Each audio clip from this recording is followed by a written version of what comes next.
Il existe une situation que beaucoup d'hommes vivent sans jamais la nommer clairement. Elle ne ressemble pas à un rejet brutal, il n'y a pas de nom catégorique, pas de rupture nette, pas de phrase définitive. Il y a simplement une place qui s'installe avec le temps, une place floue, inconfortable, silencieuse. Tu es proche d'une femme, tu fais partie de son quotidien, elle te parle librement, elle se confie, elle se sent comprise avec toi. Tu es présent quand elle doute, quand elle va mal, quand elle a besoin de parler. Et pourtant jamais elle ne te regarde comme un homme qu'elle pourrait désirer. Ce qui fait le plus mal, ce n'est pas l'échec clair. Ce serait presque plus simple. Ce qui use lentement, c'est l'attente. Être assez important pour rester, mais pas assez pour être choisi. Être indispensable émotionnellement, mais absent du registre amoureux. Transformer une amitié en relation amoureuse n'est ni une technique, ni une phrase bien placée. C'est une transformation intérieure, profonde, exigeante. Et tant que cette transformation ne se fait pas, la situation reste figée. L'amitié entre un homme et une femme est souvent présentée comme quelque chose de sain, de mature, presque idéal. En réalité, elle est l'un des miroirs les plus exigeants du positionnement masculin. Elle révèle comment un homme gère le désir, la peur du rejet et la peur de perdre la relation. L'amitié n'est pas une zone d'attente, ce n'est pas un espace vide dans lequel une relation évoluerait naturellement avec le temps. C'est une structure relationnelle qui se met en place très tôt. Une fois installée, cette structure devient la norme, les rôles se figent, les habitudes s'installent, la perception devient automatique. Quand une femme te voit comme un ami, elle ne l'a pas décidé rationnellement, elle l'a ressenti. Elle a perçu une énergie rassurante, stable, sans tension. Et cette perception s'ancre avec le temps. Le problème n'est donc pas l'amitié en elle-même, le problème c'est la place que tu occupes dans cette amitié. Chapitre 1. Comment l'amitié s'installe dès le départ. Lorsqu'une femme classe un homme comme un ami, cela ne se produit presque jamais à cause d'un détail isolé. Ce n'est ni une phrase ratée, ni un moment manqué. C'est le résultat d'une cohérence dans le comportement de l'homme répétée jour après jour. Très souvent, l'homme adopte une posture excessivement prudente. Il évite toute ambiguïté. Il fait attention à ne pas dépasser certaines limites. Il neutralise son désir avant même de l'assumer intérieurement. Il se rend disponible, compréhensif, constant. Mais l'attirance ne naît jamais dans la sécurité totale. Elle naît dans la polarité, dans l'incertitude, dans la possibilité de perdre quelque chose. En supprimant toute tension dès le départ, l'homme installe la relation dans un registre non sexuel. Avec le temps, cette image se solidifie. Chaque interaction confirme la précédente, jusqu'au moment où l'homme comprend qu'il est devenu essentiel émotionnellement, mais invisible comme homme.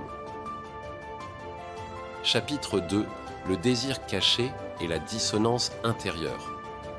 Pour supporter cette situation, beaucoup d'hommes se racontent qu'ils ne veulent rien de plus, qu'ils respectent trop la relation pour risquer de la perdre, qu'ils préfèrent rester présents plutôt que tenter quelque chose et tout gâcher. Ce discours paraît raisonnable, parfois même noble, mais le désir refoulé ne disparaît jamais. Il se transforme, il devient une attente silencieuse, une frustration diffuse, une tension intérieure constante. Et cette tension modifie la posture de l'homme, même lorsqu'il essaie de la dissimuler. Il devient plus attentif, plus disponible, parfois trop présent. Il anticipe les besoins de l'autre, il s'efface légèrement pour ne pas déranger. Et cette incohérence entre ce qu'il ressent et ce qu'il montre est perçue.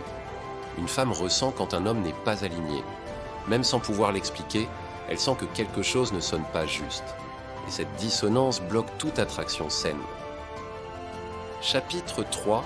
La perte progressive de la polarité masculine. À force de vouloir bien faire, beaucoup d'hommes perdent progressivement leur polarité masculine.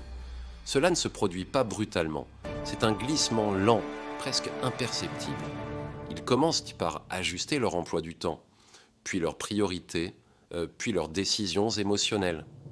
La relation prend de plus en plus de place, jusqu'à devenir un point central autour duquel tout s'organise.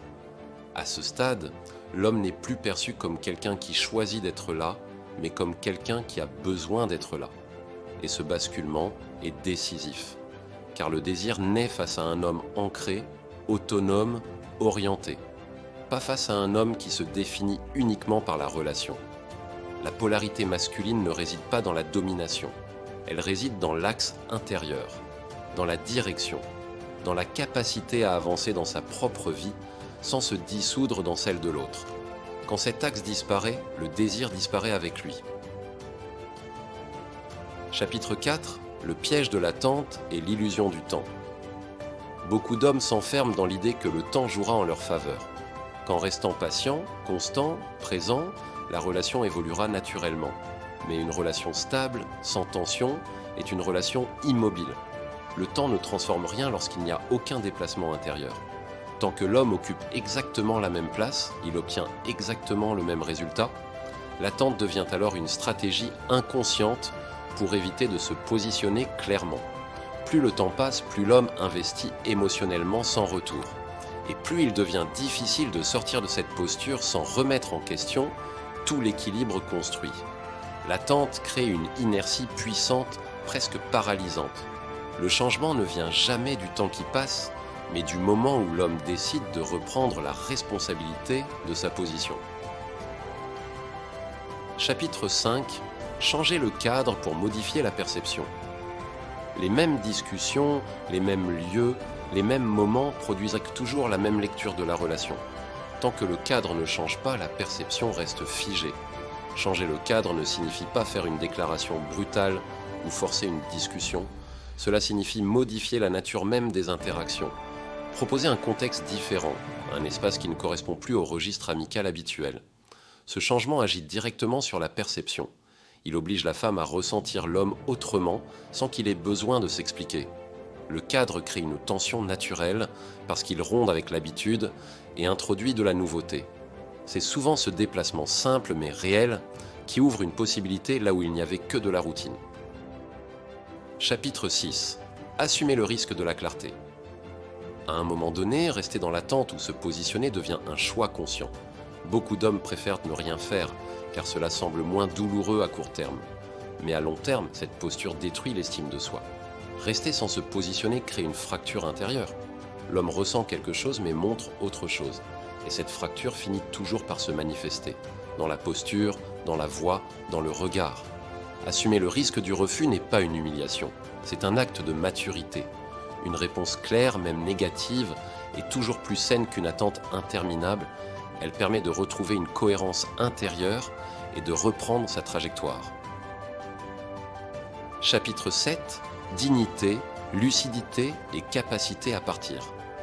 Toutes les amitiés ne peuvent pas devenir des relations amoureuses. Certaines sont trop figées, trop fraternelles, trop installées dans le temps. La véritable maîtrise consiste à reconnaître cette réalité sans s'y accrocher. Un homme digne n'insiste pas là où il n'y a pas d'ouverture. Il observe la situation telle qu'elle est, sans la déformer pour protéger son espoir. Et s'il n'y a pas de chemin possible, il sait se retirer sans colère, sans reproche. Savoir partir n'est pas un échec. C'est souvent le moment où l'homme se retrouve pleinement et reprend sa trajectoire.